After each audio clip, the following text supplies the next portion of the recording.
welcome to the show. I'm so glad that you joined us today because our conversation is not going to be easy, but very important. And I'm delighted to welcome Keith Brown to the podcast, to the show today. She says she's never done a podcast before. This is my first. Well, this is exciting.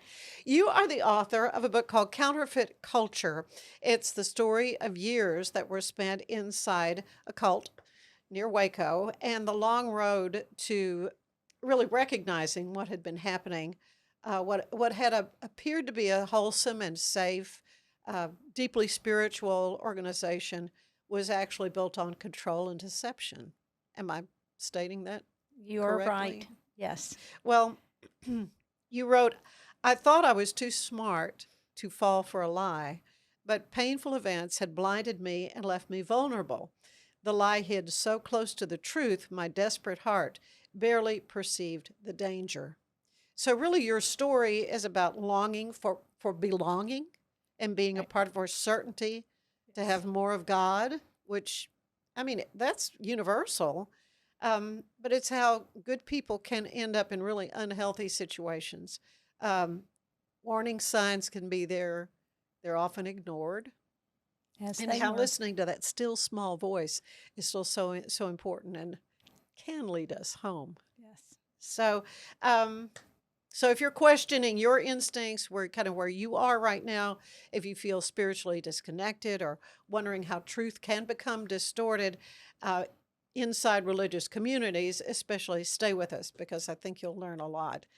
Keith, thank you again. Oh, and thank you for having me. This Well, is thank you for writing this book. Now, this is something that was years in coming because you left this group um, several years ago now. we left in 2018. Okay, so it's It's been it's been 7 years. yeah, it's been a hot minute that you Yeah. and so my knowing you, obviously was not prior to that time, and so what you do a lot, it seems to me in the book, is kind of go back and analyze your upbringing, analyze your home life, and what kind of led you then to be deceived, basically, is what you're saying, by a homestead. Right. I my background, I just went through just things of being dyslexic or being having a very um unusual mother. Very I She did did sound like a piece of work. she was a piece of work, and how I became such a people pleaser.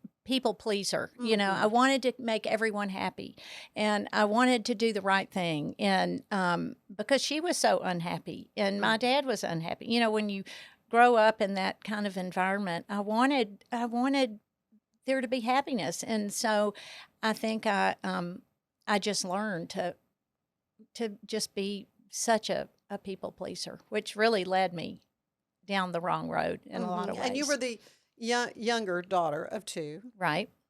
Um, so, but you were very close to your sister, I and loved she my was kind of sister. an anchor for you. She was, but she was 4 years older, so she left home, and I felt kind of abandoned, during that time. Yeah. And but those things just form who we are, and I feel like the Lord uses everything, but Hmm. that was yeah, that was my background of trying to make everyone happy. Right. And your mom, she loves sweets. I She, mean, in reading your book, though, Keith, of course, knowing you and knowing a little bit about your story, but not much about your story, I'm literally laughing out uh, loud at how clever and funny some of your expressions are. Um, but it's not a funny thing that you went through.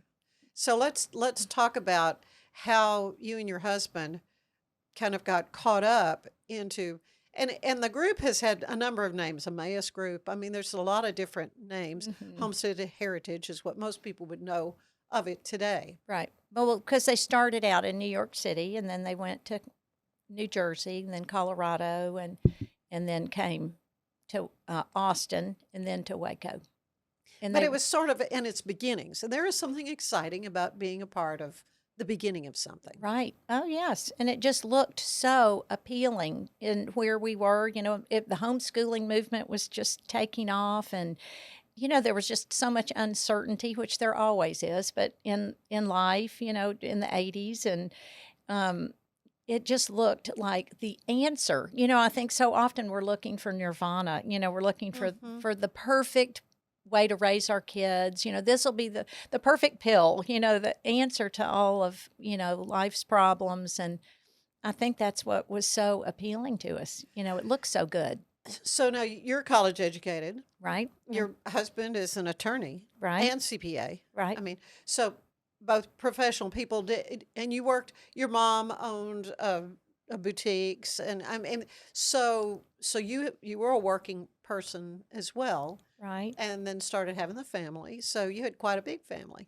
We did, which is so funny because I don't think, I mean, if we hadn't gone to Homestead, I probably wouldn't have had such a big home, such a big family. But Well, I mean, you were we pregnant have, every year. It seems it like. seemed like I was always nursing or pregnant with someone. That's how I kind of date time, who I was nursing or pregnant with. And Uh huh. yeah, we have 9 children, 9 children. 22 grandchildren. Oh, So that's the blessing of a big it is a family. blessing. It is one. I love all my kids so much. Oh, I Yeah. know. I know you do. Well, so let's talk about when you were there as a part of Homestead Heritage. What was daily like for you? Well, so many people have asked me that question, and I was trying to homeschool, and I was And you had kids ranging age from, well, when we went, I think my oldest was 9, yeah, and you had 4 kids when you went, we had when you 4 got a part kids of this. when Yeah. we went, and so I was probably pregnant or nursing someone, and I was trying to homeschool, which I'm not the greatest teacher, as so I was trying to figure out what to do. Right. And it's so funny because we got every kind of animal imaginable on our little homestead. We built a house on the homestead farm, which is Mhm. there now, and we were spending a lot of time corralling all these animals, and Goats and yeah, you name goats it. and sheep and chickens, and we had no idea what we were doing, and but it was fun. I always wanted to be a hippie, and I always wanted to. I loved all that. I loved being outside, and of course, I want the kids to do all the work mainly. But they were. It was like living the life. Like Right. that's what we did. I homeschooled, and then cooked a lot of meals. I mean, and we had company continuously. I mean, hundreds, if not thousands, of people came through our house. We had company stay with us. A lot of visitors coming through. To see Homestead would Hmm. come over, and so I was always preparing for something.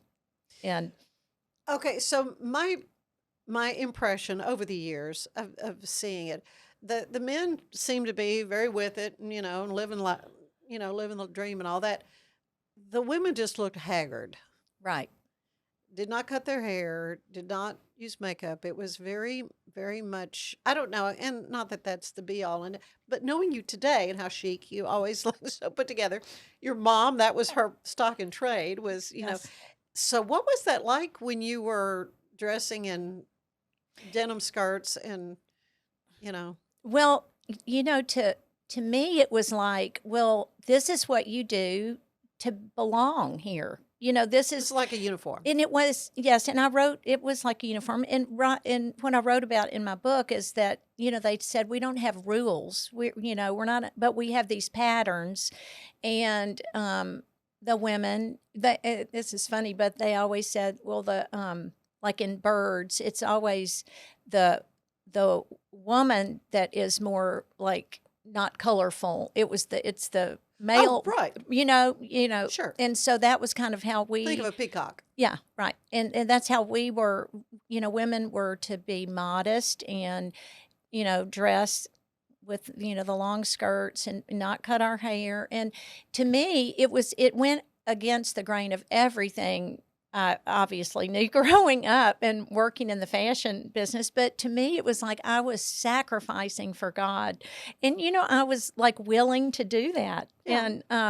and this is what you did to belong. Mhm. So, And your husband Curtis, he was very much a part of this. It wasn't like you were kind of driving the train. oh no, mm-mm. We were. I mean, we were in it together. Is that Hmm. what you mean? Like Right, as far, right. right? Yes, we were. Okay, so you had a longing, an unmet longing that Right. kind of led you in this direction. Uh, didn't really grow up in the church per se. I mean, you had some spiritual experiences that were Right. profound Right. And as I a think young and I person. think we all do probably. I Yeah. think that's just in our hearts. But yes, I didn't grow up in what you would call a Christian home, Hmm. you know. But Curtis more so, Definitely did. He was a Baptist through and through. which I'm sure pleased your grandmother, right? Oh, right. Yes. but but anyway, so what was it with this other than the stability and the whole utopia kind of promise that ended up not really panning out? Well, Curtis is an attorney, and Hmm. we basically met them um, at a time where they didn't have an attorney or any kind of legal advisor or Hmm. whatever, and in the group, and so he was trying to help them. I mean, I think Curtis is a real. Um, he's a servant, and so he really wanted to help them, and I think we just our eyes, when you're really we were really brainwashed. I mean, I have to back up a little bit Hmm. and say that, we knew things were not right, but when you're in a situation like that, it's like you just close your eyes to it because you want to belong. So you just kind of Hmm. take whatever is handed to you and say, well, okay, and you kind of keep moving. And I think it came to the place where Curtis realized they really didn't want his help. I mean, they wanted his help in a certain way, but when things were not legal, things were, he brought up so many areas. He had a long list of things that bothered him that he Hmm. wanted them to come into compliance with or whatever. And it got to the place where when you come to that, what they would call the authority, the leaders, and you bring up things that you question, it becomes a question of loyalty. Like, Hmm. oh, you're not being loyal, you're not trusting Blair, you're not trusting the leadership, and so they turn it all back on you. So they started to do that with Curtis, and he realized eventually, he just said, they really don't want my help. They Hmm. really just want me to be loyal to them. And he just couldn't, there were too many things that were wrong. Right. Too many people were getting hurt, and it just wasn't right. So that was the final straw. So you mentioned Blair. Is that his first name? Blair Adams. Adams. He All was right. the founder. He is deceased Yes. now. There are other people in charge of it now. Before we go any further, I think we need to define what is a cult.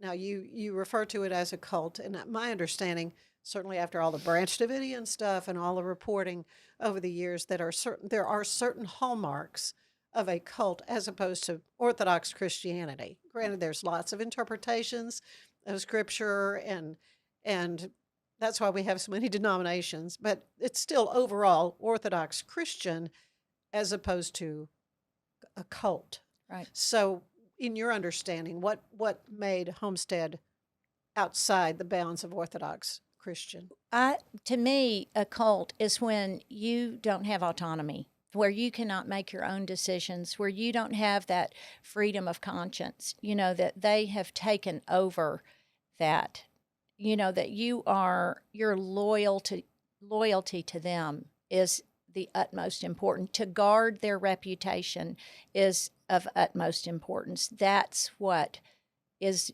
demanded of you. And so to be able to use your own mind and feel things in your own heart that are God given, our conscience, and to be able to freely express those without repercussions. To me, that is just a violation of who God made us to be, and that to me is a cult. Yeah, and in my study, it seems like one other big hallmark is to deny the Trinity. Oh, right. And so you want to talk to that. Right. They so for years, and it's really embarrassing for me to confess this to the world, but I did it in my book. The leadership would mock from the pulpit the Baptists, the Methodists, the Lutherans, I mean every denomination, the Pentecostals. In you have to understand a separatist group like Homestead, the way it keeps its members as members is to discount, judge, criticize anything outside it. The way people dress, what they believe, and so it's that fear. They put the fear into the people. We don't want to be like that. And once you've given your brain and your heart over to being a member, you'll go along with that, And so they have for the 30 years we were there, it was normal for them to mock Christians. They would call people some sort of Christian, or they'd give them, say silly things about each denomination. And they believe that if you believe in the Trinity, you are not you're not a Christian. And because they believe that's three gods. They don't distinguish between the Father, the Son, and the Holy Spirit. They say it's all Jesus. And it's a very confusing thing for me to try and explain that doctrinally. I guess you can take a scripture and any scripture and misinterpret it, but but I mean they discount most of Christendom, by saying that if you believe in the Trinity, you're not saved. I mean, that's how it was when we were there. Right. Well, there were other red flags that Right. might have alerted. Want to talk more about it, but we need to take a break. And when we come back, we'll come back and visit more with Keith Brown about her book. It's her memoir, Counterfeit Culture. Stay with us. There's more of the show ahead, and I will tell you today's show is brought to you by the Wild Watusi Boutique in Hewitt. Go check them out. Stay with us. There's more of the show ahead.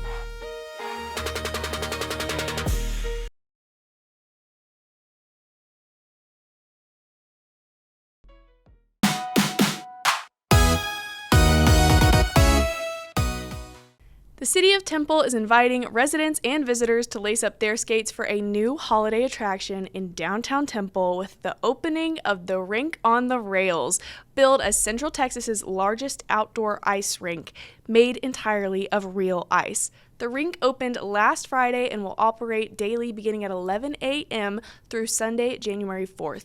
It is located at the MLK Festival Grounds and is designed to offer families and friends a seasonal activity close to home during winter break. Zimmerman Law Firm is covering Uber, Lyft, and cab rides to ensure your safety this New Year's Eve. They are proud to present their free holiday ride-sharing cab program that rewards your good behavior. So, if you plan on going out and drinking over the holidays, make the responsible choice and take an Uber, Lyft, or cab ride home, and Zimmerman Law Firm will reimburse you for that ride. They are working to make our community safer and help everyone get home to celebrate the new year. I'm Elizabeth Riley with Act Locally Waco, and I will see you later.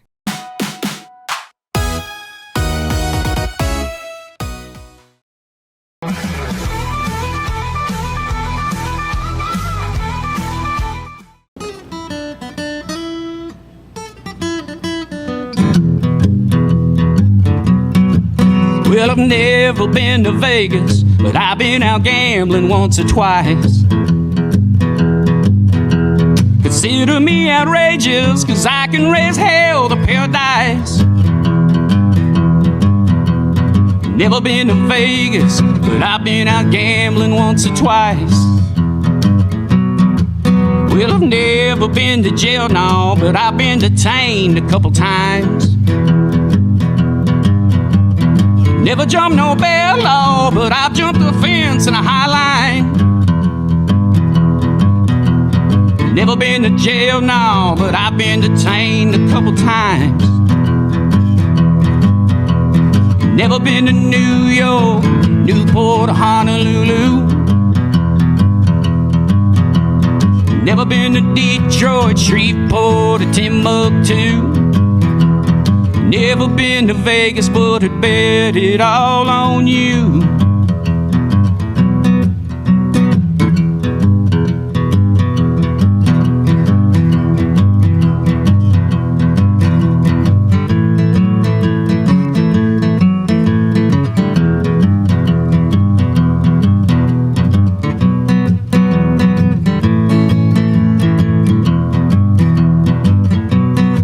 Well, I've never been to heaven, but I've been close in my time.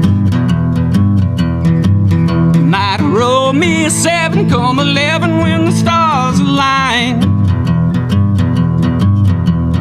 Never been to heaven, but I've been close in my time. Never been to New York, Newport, or Honolulu. Never been to Shreveport, Detroit, or Timbuktu.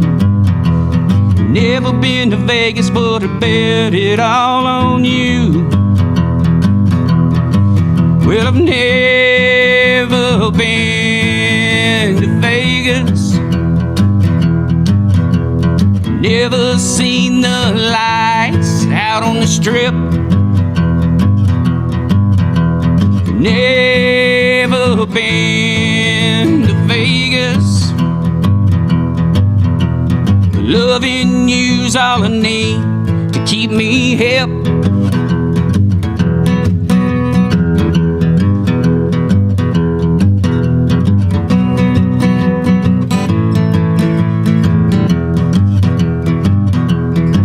Yeah, I've never been to Vegas. Never seen the lights out on the Strip. Never been to Vegas. Loving you's all I need to keep me hip. I said loving you's all I need to keep me hip. Loving you's all I need to keep me hip.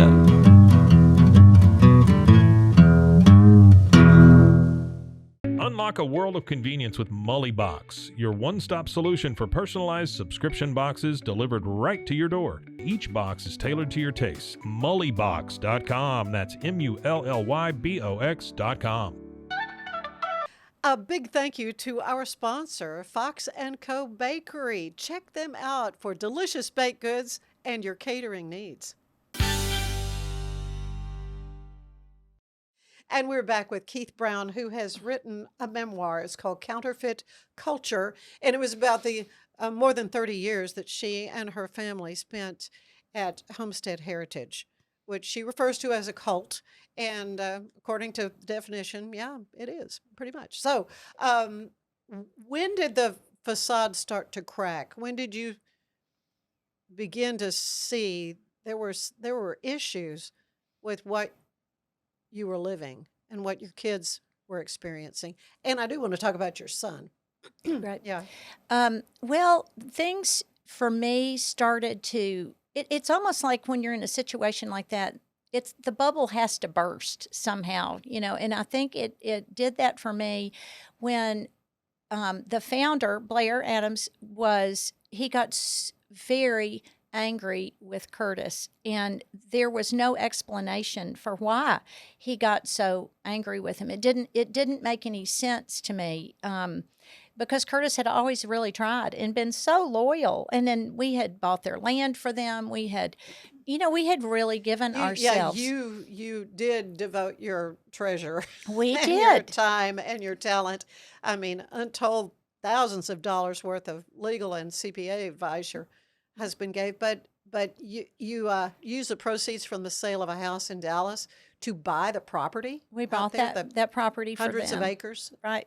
300 Yeah, acres, I something like think. it. And so we really did enable them. And we really thought we were doing that for God, like we were willing to do that. Right. And God is so good. He's been so good to us. So, um, but it was like when it something happened, like I saw Blair as it was like almost like a vision, and I wrote that in my book. It was like I saw him as the wizard in the Wizard of Oz when Toto was pulled back the curtain, and he was pulling all those levers and the Yeah. smoke and the booming and everything, and they were all scared to death. And it was like he is just a person.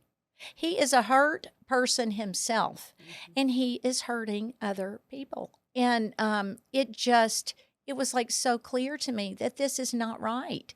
This is not right. So many people I knew there have their families were ripped apart. Their kids were flung out because they didn't want to join. And it was just the treatment of people, and it hit me so hard that this is not what I would call a church. I mean, this is not where you build one another up. This is tearing people down. Yeah, you're referencing the shunning. Yes. And so you have 9 kids. Right. Are some still there? 2 are still there, but they're not in Waco. They're at a satellite communities. But you can communicate with them? Yes. Now, when we first left, we didn't see our grandkids or see them for, a couple of years, maybe going on 3 years. It was, I mean, we saw them. It's just awkward. We wouldn't be welcome, to go to their homes or, just the relationships became so strained. And that is just not, that's evil. yes, it was. And we did that to our son, Jonathan, Right. who I'm right. Yeah, right. That you talk about him right off the bat. Right. That the lives that were kind of pre-planned for your kids didn't really take into account who those individual people are. Exactly. Yeah, you cannot expect that you're signing this paper, this oath, basically committing that all your children, grandchildren are going to be a part of this. And then what do you do when they don't want to be? Well, you just you separate yourself from them. And that is not what God wants us to do with our families. I mean, we're to nurture and love our kids. And I have to say, sadly, we rejected our own children, or our own son, Jonathan, when he left. And it's a shameful thing, Yeah. But it happened to so many people. But that relationship is mended. Oh, it's great. It's a great relation. I was just there with him. Yeah. Yeah. Yeah. Which is just a testimony to God's goodness, that any of our kids would love us like they do. It's amazing. Well, I mean, in your in the first forward, I guess, saying you were afraid you'd ruined your kids' lives, that you'd wasted 30 years. And, so how are you now seeing that the Lord is restoring these years? Oh my goodness. Well, just sitting here with you isn't a big example of just the friends that I have. Yeah, I think you were worried that you were not going to have any friends. Well, because you were made to believe this was just all you had. Yeah, well, and that's the thing, especially young people that are there. I mean, their finances. I mean, it was hard for my kids to leave because they lost all their, one was a realtor, one was a CPA. They lost all their business, had to start all over again because everybody broke their contracts, or it was just rough. And so it's hard to leave it's hard to admit that you were so stupid, to tell you the truth, to admit that you did something like that. It's like, what were we thinking, and why did we do that? So I think that's part of it, was hard to admit. And then I thought, well, I don't have any friends. I was just really concerned that nobody would come to my funeral. I mean, And my brother-in-law said he would come. So, okay. But your mind, you go to those Well, places of thinking, well, I'm old now. What am I going to do with my life? And God has filled my life up to overflowing. yeah. Well, so was the hardest part about beginning again? I think it was just the processing of just everything that I had become. I mean, 30 years of a mindset, and then coming out of that. I Of course, this has been a great cathartic thing, I'm Mhm. sure, writing it. Right. It was. I think that it was the fear and the condemnation was the hardest thing, and because I mean I would get a phone call and I would tense up like waiting for the shoe to drop because I lived that way in fear for so long. Like, what did I say?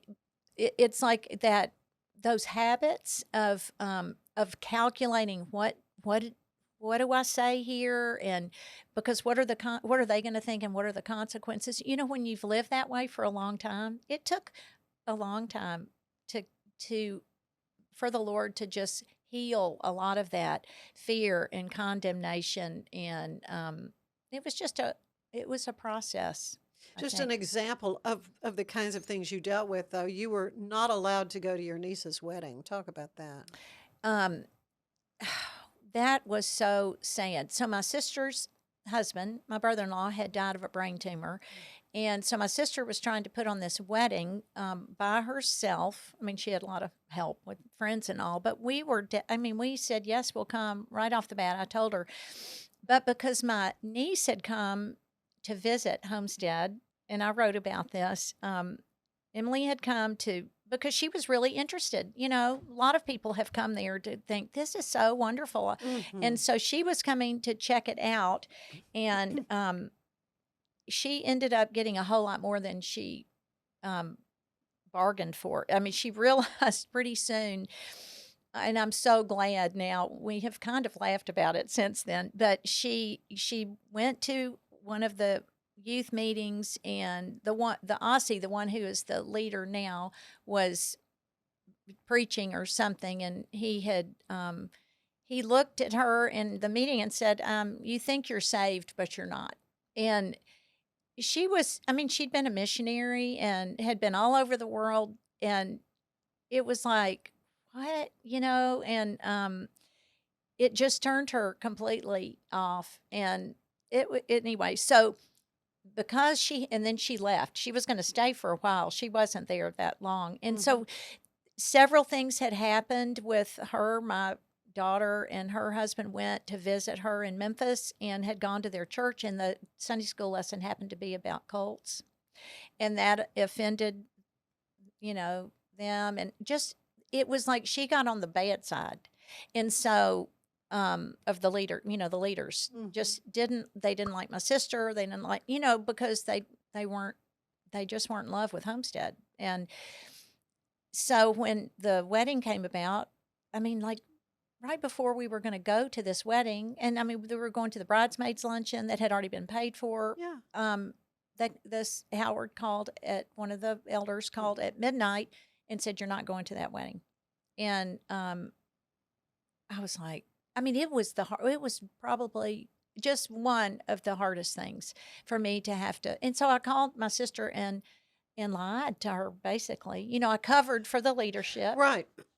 Yeah. Like you do. She knew all along the Right. truth. They just Right. did not like her, did not want us to be there. They were kind of punishing us and punishing her, and we didn't go. And it was so sad, and I regret it Yeah. that um we didn't have the integrity to say, yeah, we're going. Yeah, You tough it, we're going. But Yeah. Yeah.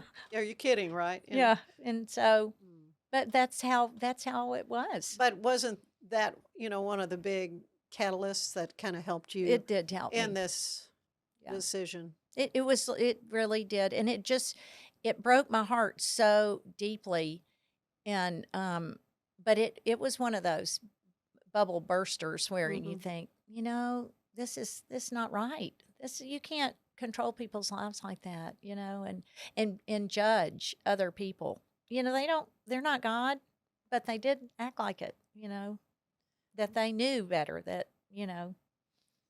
we shouldn't go because these people have fallen out of favor. Well, and I can't help but think that, well, if she hangs around with those outsiders, then they Right. might leave. Exactly. Hello. Yes, and they have done that many times. People Yeah. have gone to help people outside and they'll pull them back Yeah. because they don't want them to be swayed in any other direction.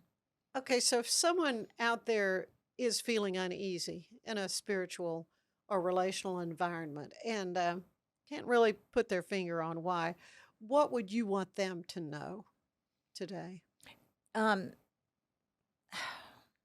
I would want them to really listen to their heart, to really, trust what they're feeling, and to spend some time examining what's going on in their heart, and and to really really think about why do I feel this way? What is God speaking to me somehow? Or um, yeah, to really know that. I mean, the answer is really in here. It's in our hearts, and I think the lesson I learned. That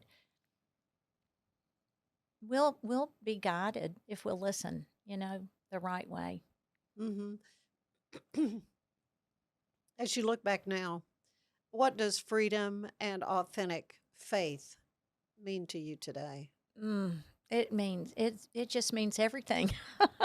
Freedom. I mean, I think we try and make God and religion so complicated. All these rules and regulations, and if we do this will happen. And it's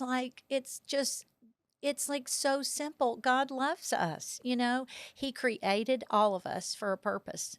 It says before the foundation of the world, He created us for a purpose. And it's so often, I mean, I spent 30 years not living that purpose, but it's never too late. It is just never too late in God. And I just feel like that freedom wherever we are in our life, it's never too late to just simply come to that place where we realize and we know without a doubt God loves us and He's in control. There's nothing we can do. There's nothing we can do to change that. And I know that sounds so simple, but it really is, And He's got good things for us. And it's not like He's waiting to hit us over the head, Freedom, it says it was for freedom that Christ set us free. Mm-hmm. And how much more simple is that? But it's the freedom to love Him and to listen to Him and to read His Word and let Him guide us. And something that has always been a passion for you from even before the time I think you were involved with Homestead Heritage, and that's in the plight of the unborn and in pro-life causes. And I got to know you better through Council for Life, where you Right. served as the board president. And I'm thinking back when you were in that organization, I wouldn't have any friends. Well, you've got you've got a tribe of some wonderful wonderful women through Council for Life. But let's talk a little bit about that and what that organization has meant, and how the things you've learned, kind of translate to your passion for helping women in unplanned pregnancies and things that support life. Mm. In light of my experience at Homestead, oh, I don't. The Lord put that in my heart when I was pretty young to love the those that couldn't speak for themselves. Yeah. And I think a lot of that might have come from my mom. Even though she was so progressive and she had some pretty wild ideas, she always loved people. And Yeah. she was always for the underdog. And so I think I have to attribute some of that. But I think in relation to and I'm hope I'm understanding the question as far as being at Homestead, that was never that particular subject was never really addressed at all. I think that might have been an understood maybe as far as being against abortion or whatever. But the value of life, there was as far as loving people, loving the unborn and just people in general, and lifting them up and caring for them. That's what was missing. The building up of who we are instead of the tearing down. And but I think I missed during that whole time at Homestead. That whole love for the unborn has always been in my heart, and it was just it's just so amazing to me that it came back. After we left, it was like, I can do this again. I can speak out for the unborn again after all that time. Yeah, and in such an effective, wonderful way. Oh, with Counsel for Life, yeah, Yeah, just yeah. and that whole story of how I got involved was just such a God story. Well, so I went to Curtis and I went to a wedding in Dallas with a good friend, Jay and Nancy Turner, and their son was getting married, and I was, had the bun and, looked like like a homesteader. Haggard. That you haggard. But, and Jay and Nancy had been our friends, all those years, but it wasn't like we saw them all the time. But we were at this wedding, and I was sitting next to Rebecca Lutz, who happened to be the past chair of Counsel for Life in Dallas. And she said, well, we want to start a chapter or a branch of Counsel for Life in Waco. And she invited me, and I went to Margaret Brown's house, to the first Counsel for Life when Margaret Brown was still alive and had that hosted everybody. And I was still at Homestead. And so I invited all of them. They were coming to a CareNet banquet. All the ladies that were involved that were coming here for that meeting, I invited them to stay in our guest house. And so they came, gave them a whole tour of Homestead. Ann Carruth came, who started Counsel for Life. And it was like going full circle or something, And so then the first thing I went to that we left Homestead the day before, the next day was the Counsel for Life luncheon in Dallas. In Dallas. And I'm sure that's quite a production. And Nicole, what's her name, sang My Redeemer Lives. Yeah. And I just sat there and cried and cried. And it was just and people, I saw people that I'd known for so long, and somebody came up to me. Well, you remember the Junior League of Dallas. It was a kind of a different life. It was a whole different life. Yeah. But I saw all these people. Somebody came up to me and just prayed for me, and like real quietly, but in the middle of that throng of people, and it was like the Lord just started knitting. It's almost like, I feel like, and a friend shared this with me. It's like and I'm not a knitter, but knitting a sweater, like you do the back and then you put the sleeves on and you go around. And it's like God was just knitting me back together. Yeah. With Counsel for Life, with friends. And it's just God's so good to us. He is. And this has been a part of that mending process, writing Counterfeit Culture, your memoir. So how can folks get a copy of this? Well, it's on Amazon. Okay. So that is, unless they want to come over, I have some in my car. Well, I'll tell you, Keith, and again, and then when you said you were dyslexic, I thought, oh my God, I would never dream, because you are a gifted writer. Well, and you're so sweet. I would have never thought that. I have to tell you a funny story though. When I was little, my mom would read the New York Times, the Sunday Times from cover to cover. It would be spread out all over, and she would have me read the New York Times book reviews, and she would have me copy them. And I hadn't thought about that in a long time. But interesting. Isn't that funny?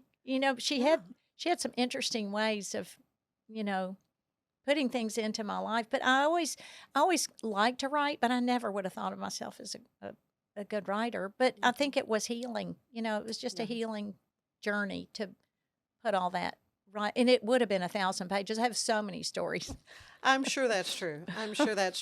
I highly recommend it, though. And it's certainly here in Central Texas. We just got through the Thanksgiving holiday when it's all open up to the public and this facade Mm. is, and there's a really dark underside that people need to understand. Right. And the people, the members, the people are so sweet. It's not, I don't want to hurt people, Right. at all. I mean, I love those people. I mean, and Mhm. I was one of them, that's the thing. But I feel like God just has to be said when people use his word and in his name hurt people, and that's what, and there's a lot more, that we could talk about, but Well, I appreciate your transparency oh, in sharing your story, because it is important that people understand the truth and discern, what is a lie. So right. thank you. Oh, thank Thank you you so so much. much, Keith Brown. I appreciate you. Stay with us. There is more of the show ahead. Don't go away.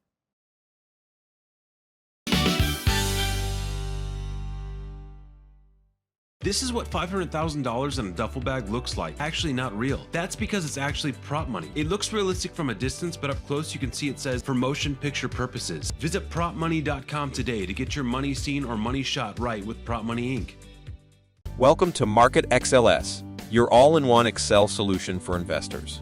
Designed as an enterprise-grade platform, Market XLS caters to investment managers, secure and efficient investment management and research. Book your free demo. VivoSun's mission is to empower growers with stylish and effective products, making indoor growing accessible and enjoyable for everyone. Visit vivosun.com today and get started making growing plants and vegetables easy and automatic. Designed to elevate the off-road experience, enabling adventurers to conquer any terrain. For 50 years, you've trusted us on your toughest recoveries, to your most breathtaking destinations, and in countless unforgettable memories. At Covers & All, we've revolutionized protective solutions with cutting-edge, customizable covers, tarps, and curtains. We deliver premier protection at affordable prices and express shipping. Visit coversandall.com today for the perfect fit, guaranteed to last.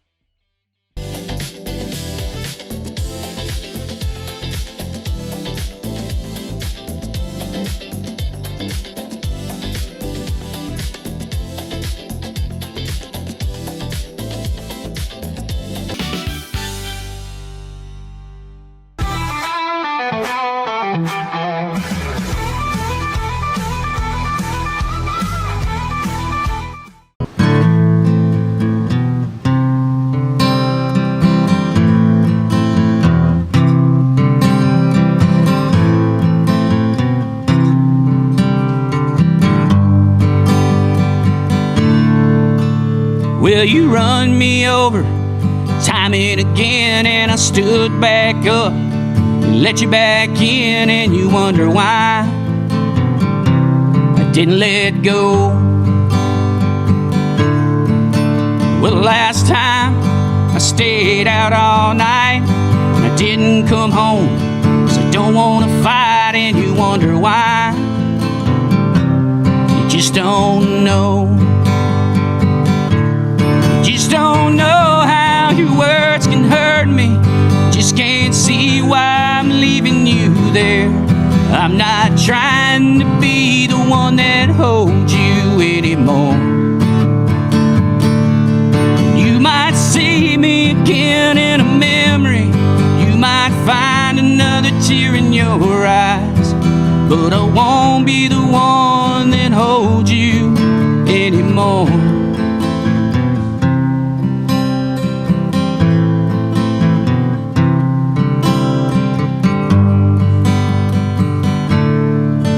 Well, I'd be better off without you around, and I really wouldn't care if you left town, and I don't care which way you go. Well, the last time you had my heart, you threw it in the street and you tore it apart, and you wonder why. You just don't know. Don't know how your words can hurt me. Just can't see why I'm leaving you there. I'm not trying to be the one that holds you anymore.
be the one that holds you anymore.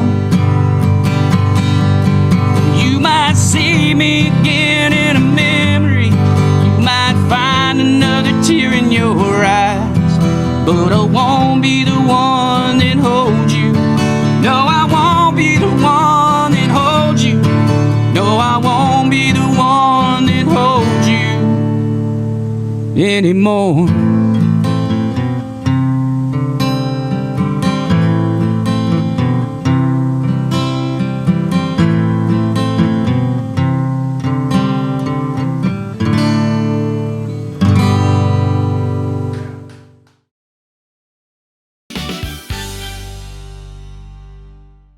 Serving Central Texas since 1889, TFNB Your Bank for Life takes pride in being more than a bank.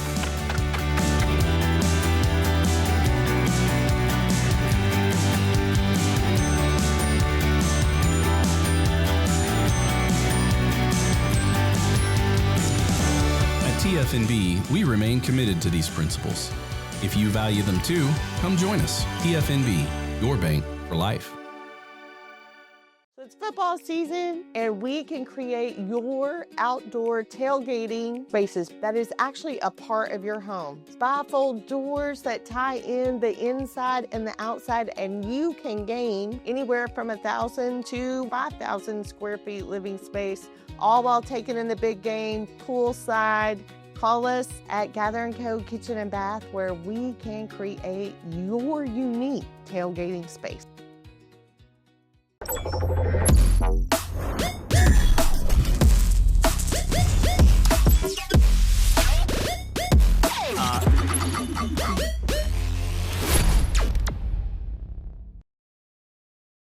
With Ease US, make studio quality voiceovers for your videos online in over 149 languages and dialects. Never been easier to create professional grade videos and voiceovers. Try it today at easeus.com. That's EASEUS.com. Ease US. Hey Waco, meet your new favorite email. It's called the Waco Buzz, the local newsletter that skips crime and chaos and gets straight to the good stuff. New restaurants, hidden gems, weekend events, and stories that make you proud to call Waco home. It's quick, free, and written by people who love Waco as much as you do. Join thousands of neighbors who already start their mornings with the Waco Buzz at thewacobuzz.com.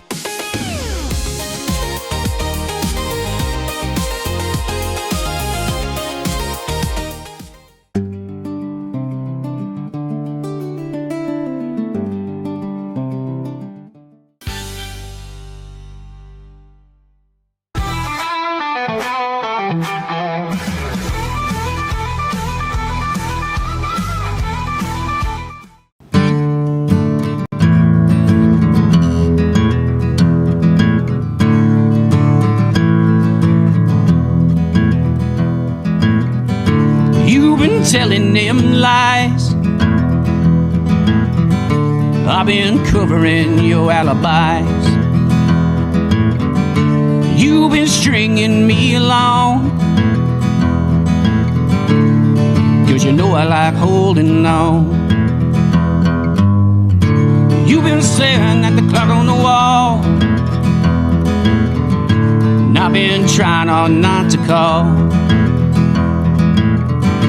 What you're doing ought to be a crime. The least you can do is at least leave my mind. Least you can do is at least leave my mind. Sick and tired of waking up, cold sweat shaking up, thinking of you all the time. Don't know what I got, though I've got it bad. Not the last, not the first, but you might be the worst heartache I've ever had.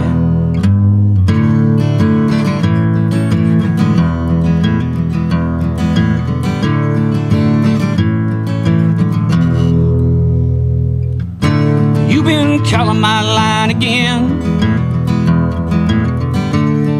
and telling me you wanna sin. You know I love when you talk that way. Been waiting to hear it all day. So if you throw the white towel in, yeah, go on and you leave him. then I'll meet you right on time. But if not, at least leave my mind. Least you can do is at least leave my mind. Sick and tired of waking up, cold sweating, shaking up, thinking of you all the time. Don't know what I got, though I've got it bad. Not the last, not the first, but you might be the worst heartache I've ever had. Least you can do is at least leave my mind. Sick and tired of waking up, cold sweat shaking up, thinking of you all the time. Don't know what I got, though I've got it bad. Not the last, not the first, but you might be the worst heartache I've ever had. You're not the worst, but you're the first heartache I've ever had.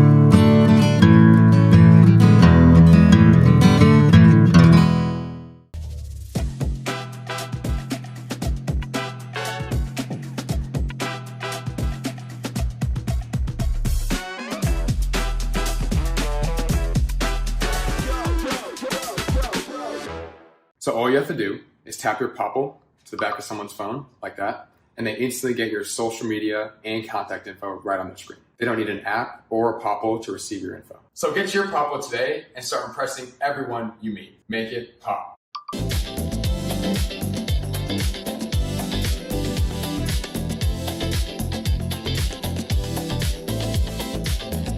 It's football season, and we can create your outdoor tailgating spaces that is actually a part of your home. Bifold doors that tie in the inside and the outside, and you can gain anywhere from 1,000 to 5,000 square feet living space, all while taking in the big game, poolside.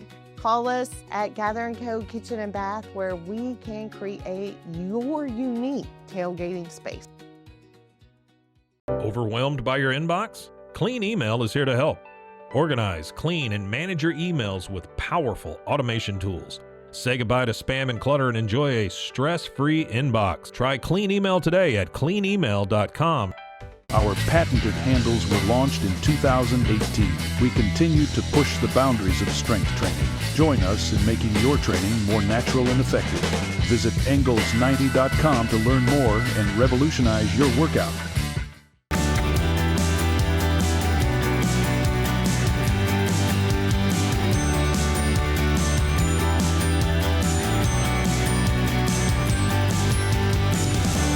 TFNB, we remain committed to these principles. If you value them too, come join us. TFNB, your bank for life. At Allen Samuels Dodge Chrysler Jeep Ram Fiat, we're proud to be your premier destination in Waco for exceptional automotive service. Whether you're searching for a new vehicle, a quality pre-owned car, or dependable service and parts, our team is here to take care of you every step of the way. Visit Allen Samuels Dodge Chrysler Jeep Ram Fiat in Waco, where great deals, friendly service, and your next ride are waiting. Come by, let's be friends.